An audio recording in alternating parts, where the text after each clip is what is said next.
क्या centre wise जिन बच्चों को सबसे ज़्यादा नंबर मिले हैं, क्या उसकी सूची जारी करेंगे? पिछले 3 दिन से देश भर की सारे विद्यार्थियों की लिस्ट पब्लिक डोमेन में उपलब्ध है।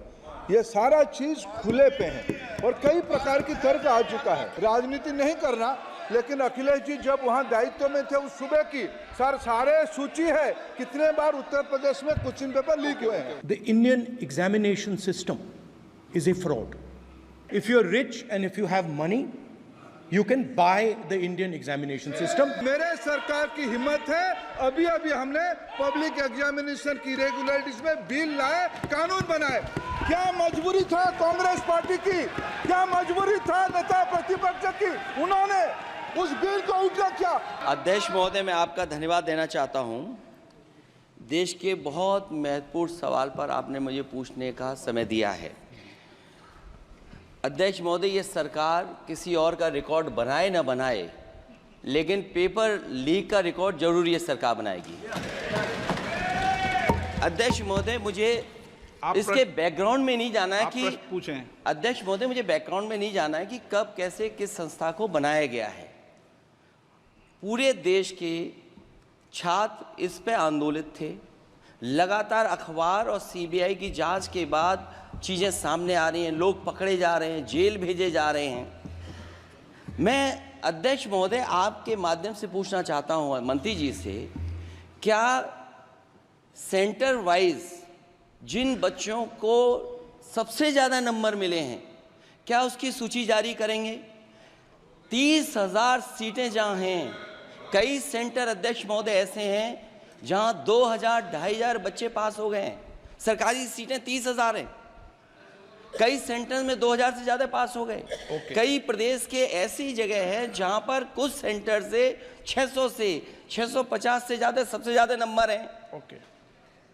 और अगर वो संस्था इतनी क्रेडिबल थी तो अध्यक्ष महोदय जिन सेंटर्स पे ये परीक्षा हुई उन सेंटर्स का इंफ्रास्ट्रक्चर क्या था? क्या मंत्री जी ने जानकारी की थी इस बात की? अध्यक्ष महोदय, मेरे आपके माध्यम से एक ही निवेदन है कि बिना ये मंत्री जी रहेंगे तो न्याय नहीं मिलेगा बच्चों को।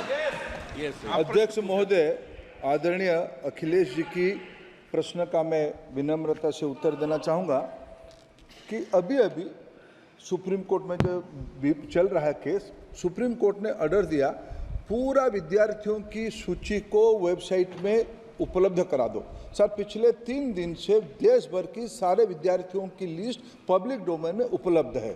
ये सारा चीज खुले पे है और कई प्रकार की तर्क आ चुका है।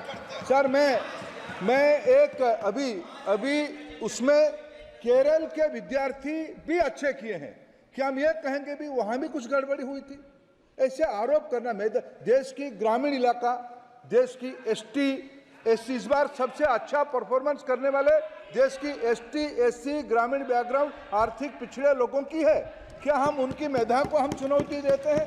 और बाकी रहा क्वेश्चन पेपर लीक की, सर मैं शुरू से मेरा एक स्टैंड रहा, राजनीति नहीं करना, लेकिन अखिलेश जी जब वहां दायित्व में थे उस सुबह की सारे सूची है कितने बार उत्तर प्रदेश में क्वेश्चन पेपर लीक हुए हैं। माननीय एक मिनट प्लीज, एक मिनट। राहुल गांधी जी, आप प्रश्न पूछना चाहते हैं? Speaker sir, it's obvious to the whole country. It's obvious to the whole country that there is a very serious problem in our examination system. This is not just a question of NEET, it is in all the major examinations. Now, the minister has blamed everybody except himself, right? I don't even think he understands the fundamentals of what is going on here. आप प्रश्न क्या है आपका? आ रहा हूँ sir. Sir, ये मैं question को सेटअप कर रहा हूँ। इसलिए प्रश्न पूछते हैं the issue is that there are millions of students in this country who are extremely concerned at what is going on and who are convinced that the Indian examination system is a fraud. That is what is at stake here. Millions of people believe that if you are rich and if you have money, you can buy the Indian examination system. And by the way, and this is the same feeling that the people in the opposition have. And that is why we are asking some very simple questions to Honorable Minister. Number one, as this is a systemic issue, what exactly are you doing to fix this issue at a systemic level? Yes. That's the first question. Okay, question में चल रहा है अभी। Please. अब मैं मंत्री जी मैं एक बार बोल दूं इस बात पे। चलो मंत्री जी आप शॉर्ट में जवाब दो, फिर मैं बोल ही देता हूं। आज आप शॉर्ट में जवाब देना प्लीज। अध्यक्ष महोदय, मेरे जो शिक्षा है, मेरे जो संस्कार है, मेरे जो सामाजिक जीवन है, मेरे को मेरे राज्य की, मेरे सूबे की जनता की स्वीकृति मिली है। मैं किसी की, मेरे बौद्धिक और मेरे संस्कार की सर्टिफिकेट मेरे को सारी सदन में किसी से नहीं चाहिए। देश की प्रजातंत्र में चुन के मेरे नेता प्रधानमंत्री मोदी जी को प्रधानमंत्री की भूमिका दिया है। मैं उनकी निर्णय से यहाँ उत्तर दे रहा हूँ सदन को।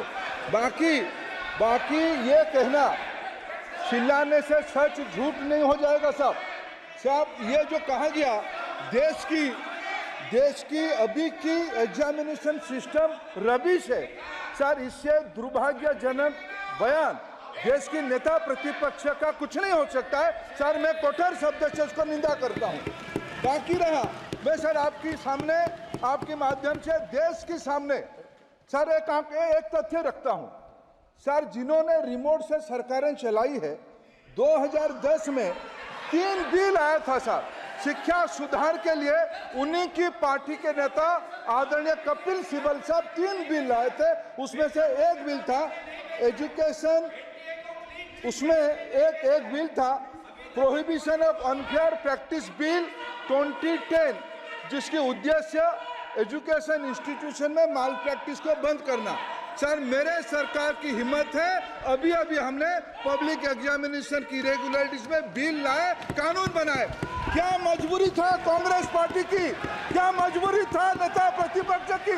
उन्होंने उस बिल को उल्टा किया, किसके दबाव में उल्टा किया? क्या निजी मेडिकल कॉलेज की दबाव में, उनकी घूसखोरी की दबाव में उन्होंने उस बिल को उल्टा किया था? सच सुनने की सामने नहीं है ये। मैं किसी की विद्वता पे प्रश्न नहीं उठाता हूं, लेकिन सच 2010 में शिक्षा सुधार की बिल उन्हीं की सरकार ने लाया था, दबाव में उन्होंने उल्टा किया। ये हमको प्रश्न पूछते हैं।